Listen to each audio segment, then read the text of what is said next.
Hi, everybody. I hope you're doing really well. I wanted to share that there's a couple of different entry points when it comes to healing, and I wanted to chat a little bit about that with you to kind of share some information if you're navigating your own healing journey. Okay, so one of the ways that we can access an entry point to our childhood stuff and to healing is to kind of dive right into the childhood.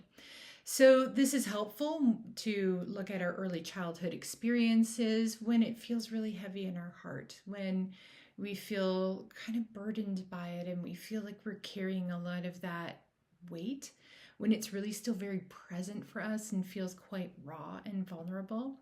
So it helps us to dive into the childhood because we can understand our past and how it's linked to our current circumstances, our pain, and our patterns, and the things that we're struggling with in our adult lives.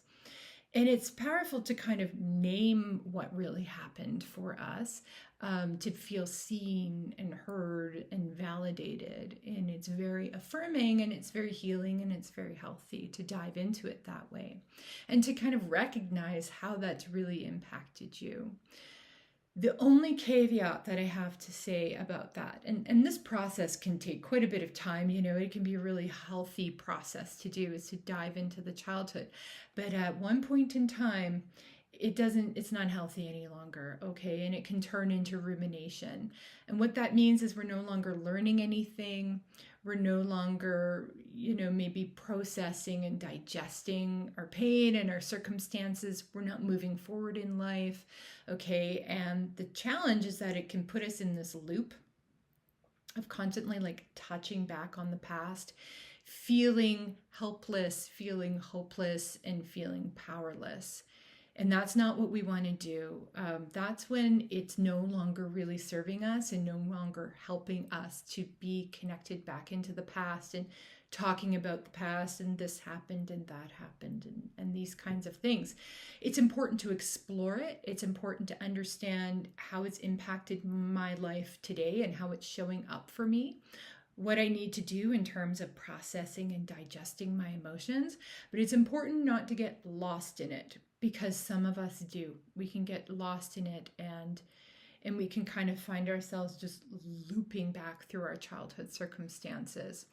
So it's useful, but to a point. We just have to catch ourselves if we realize that we're not moving forward in life. The other way that we can approach our healing is life design as an entry point, okay? So recognizing my life as it is right now isn't working the way I want it to. The question then becomes, so what does a life that's working well for me, what does that look like? Okay, so that starts to create a vision. We can start to explore that. We create a vision for what I know what I don't want, what do I really actually want?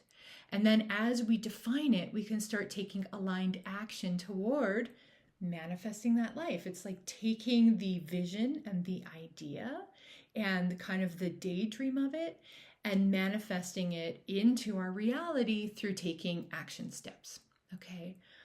So it's about creating a vision and taking aligned action toward it. So here's the thing though, as we do that, our childhood stuff will inevitably come up, just naturally, right?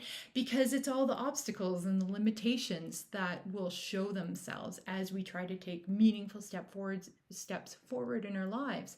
So that can be patterns like self-sabotaging and people-pleasing, fear and anxiety, all of that kind of stuff that is really linked, to childhood. They surface. All the obstacles come up naturally. And then that's your opportunity to explore it and heal it in real time and to kind of see the link between the childhood stuff and how it's showing up in my today and preventing me from kind of taking steps forward so that we can actually navigate it and dive into it, explore it, and harmonize it and so that I can, take more steps forward in my life to create the life that I want. So there's kind of like two ways to going into it. For some people, it's helpful to dive right into the childhood stuff because it's so present for them. They're just feeling the pain of that and it's really beneficial for them to go right into the childhood stuff. For other people, it's just maybe they've done a lot of work on themselves or they just have different circumstances. It's showing up for them differently. It's going to show up when they start doing some life design work and they're trying to build a life. But ultimately, like, what is healing really? It's not just about revisiting the past. It's about doing it in a way that is purposeful to enhance my life today. Right? So it's about becoming the most magnificent version of you, the most incredible version of you, learning to navigate the complexity of life with more mastery, less fear, less limitation, and being brave enough to build a life that really feels good. So when we're doing healing work, it's not just about healing the childhood stuff. That's in service to me becoming the most magnificent version of me now. And the most magnificent version of me is going to look a little bit different than how life looks for me when I'm still really dealing with childhood stuff and those limitations are all showing up. So if your healing journey feels a little stuck, you might want to try shifting the focus to life design. You might find that that's a fresher kind of infuses you with more fresh energy to relook at your healing journey. So whether you dive in through the past or whether you dive in through the present, there's really no wrong entry point. It really just depends on where the person is at.